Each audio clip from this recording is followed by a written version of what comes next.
But let's talk to Sophia Worringer, the political commentator who is with us now. Sophia, great to be with you, great to have you on the programme, and tell me what you think.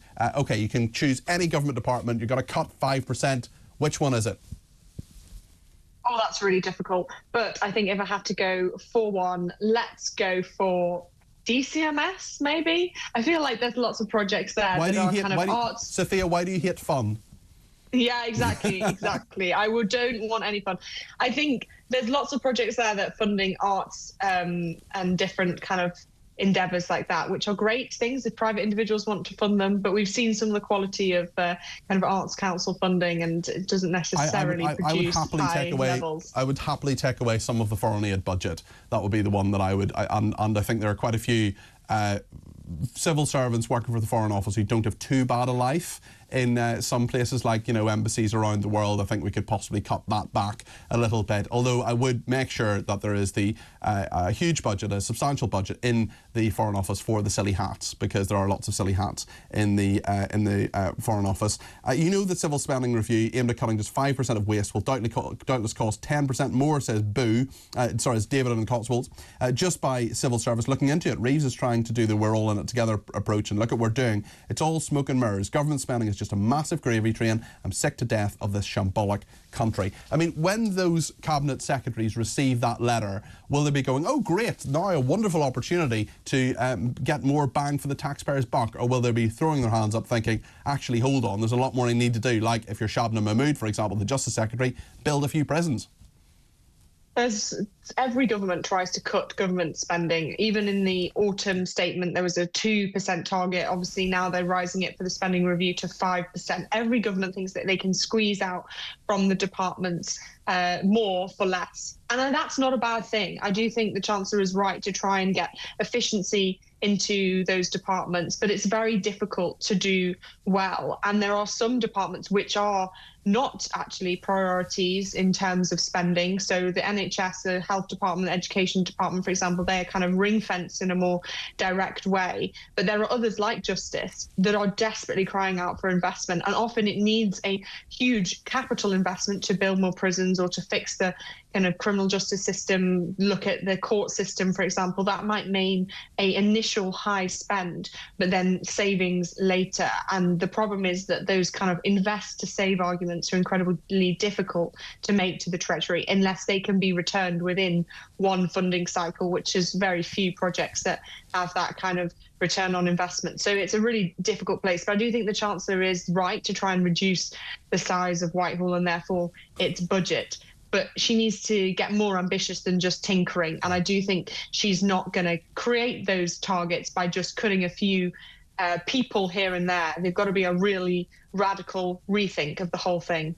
It's very interesting. Sam has been in touch and says, I think the government should save money by freezing Whitehall civil service recruitment, and when someone leaves, more others from overstaffed areas to come into vital areas. I mean, that's a very good point. And since 2019, the civil service has ballooned because of the pandemic and all the different things the government was doing with the pandemic. We're now post-pandemic. I wonder how many of those people have lost their jobs. Probably not very many, Sophia. And I think that there could be radical cuts that are made. Difficult choices could be made. But the problem is that going to actually mean that the public services get better? Because the frustration I have with government, and I mean governments of all shades, I mean the previous Conservative government, I mean this Labour government, is that we have very high taxes in this country. We have the highest taxation since the Second World War as a proportion of what the country makes.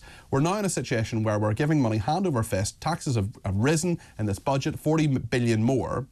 Rachel Reeves is saying, right, I'm going to cut back a bit. I'm going to, the state is going to get a bit smaller. And I'm sure that we'll get a little bit less value out of those taxes. But taxes aren't going to go down. They're still trying to do more with less. The fundamental principle and the fundamental problem still seems to be there, Sophia. I wonder if you agree.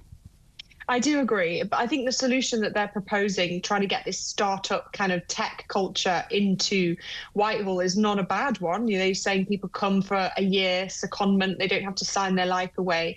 But unfortunately, as much as they try and play on people's right of public service and maybe their, kind of patriotism, unless the salaries match the private sector, you are really not going to get the top minds coming into the civil service. And then that raises another question of whether we should be paying these really high-flying civil servants more than the Prime Minister. Some of them are on, which is an interesting question. But I do think the Chancellor is right to try and shake things up. Maybe we should pay the Prime Minister more. I wouldn't be against that. You wouldn't be against that? You'd happily pay Keir Starmer a bit more? I would. Any Prime Minister. I do think you look at other countries, some of their premiers are on, 10 times the amount that our Prime Minister. Why should Keir Starmer get a pay rise? You're being very brave on this station, arguing that Keir Starmer should get a pay rise. I wonder why you think that should be. Prime Minister, you want to attract the top talent, and you want to. It's a very difficult, all-demanding job. It's ridiculous that chief executives of councils that have a much smaller budget, even chief executives of an NHS trust potentially, could earn more than the Prime Minister. So that is out of kilter. So I think there needs to be a rebalancing. But in terms of the civil service kind of shaking up, I do think the Chancellor is right to try and inject a bit of creativity and risk-taking. That's what she said. She wants to see more risk-taking into the civil service. But the question is how. And there's only so far you can get in criticising the civil service as a faceless entity of a machine before you try and start criticising the individuals within it. And the government have been very clear that's not what they want to do. But at some point, the machine is made up of individuals, so they will have to start looking at underperforming people and moving them on. I think it's very difficult, as you said, to lose your job in the civil service. That should not be the case. It should be a really highly prized, highly performing role that if you are not frankly performing on, considering the taxpayer is funding your wage, you should be moved on, not just reshuffled to a different department, but moved out of the civil service. Your job should not exist anymore. There needs to be performance-related pay. I totally agree with you. I worked in the civil service for 3.5 years. There was one particular civil servant I worked with very closely. It was clear this person was not doing their job, was not doing a good job. What happened? They promoted her and moved her to a different department. That's what happened. That's what the civil service does.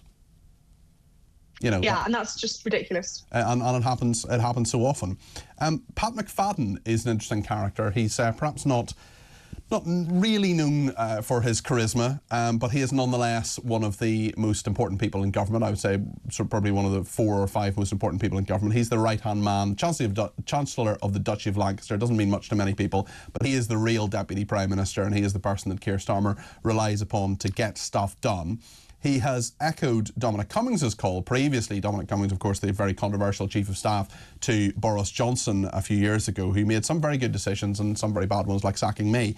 He called previously for weirdos and misfits to work in the civil service. He said he wanted the government machine to be more like Airbnb or Spotify. But Pat McFadden has now acknowledged the civil service could not compete on pay and said he was appealing for to people's sense of public service. And I mean, this comes after Keir Starmer said parts of Whitehall last week were comfortable in the tepid bath of managed decline, whereas Pat McFadden says he wants to make the British state a little bit more like a startup. Do you think that's something that can actually happen, Sophia? Or all these people go, well, do you know what? I could earn £500,000 a year working for Facebook, or I could earn £50,000 a year being one of the gurus in, the Department for Housing or whatever. I mean, it's not going to happen, is it? I think it's very unlikely. You might get a couple of very noble-minded people and good for them, but you won't get the number that you need to really shake things up. But I think they're sniffing at the right thing, that kind of risk-taking startup mentality. But they will just need to find other incentives potentially, maybe if they can't raise the pay, or look at raising the pay.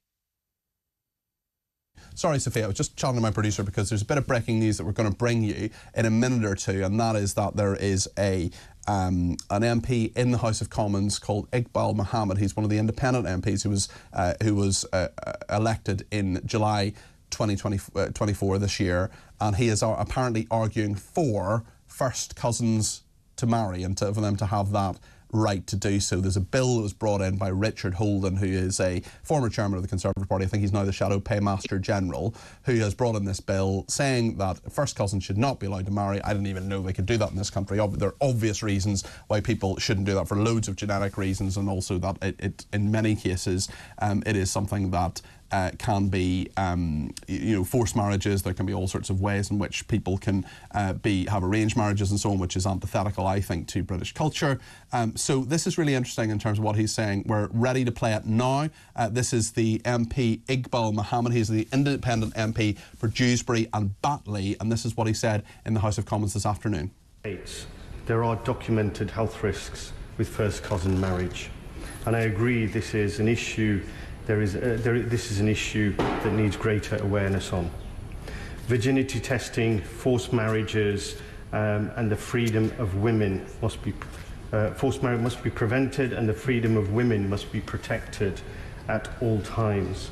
However, the way to redress this is not to empower the state to ban adults from marrying each other, not least because I don't think it would be effective or enforceable.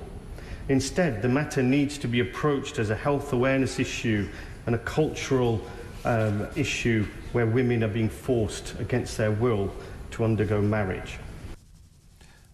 I think that's a remarkable thing that he put a lot of caveats in there. He talked about preserving freedom for women. He talked about the fact that this is a cultural issue. But I mean, Sophia, I'm just checking the clock here on the date, and it is 2024. Yes, it is. And we have a member of Parliament of this country in our House of Commons arguing that marriage between first cousins shouldn't be banned. What do you think about that, Sophia? I think you're completely right. It is remarkable. And most people, as you said, think it already is banned. Would be very surprised to learn that it's back legal.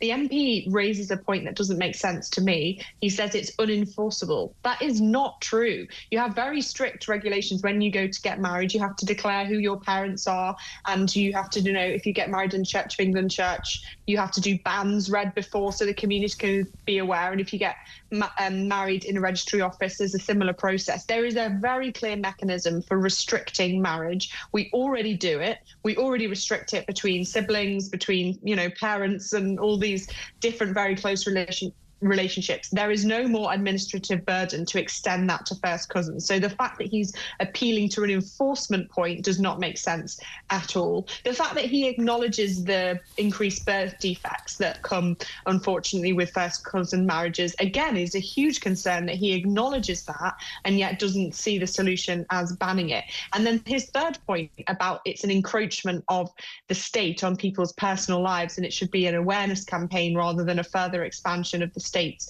mechanisms is just completely absurd. We have the state in place precisely for things like upholding the institution of marriage and, making that a legislatively recognised relationship. And so I really do think he is going to be out on his own there making this argument. And it's concerning to understand that other people maybe in his constituency are pushing him to make this argument. We are an outlier already, particularly in Scandinavian countries that have already gone ahead and made this ban. So we really should follow suit very soon.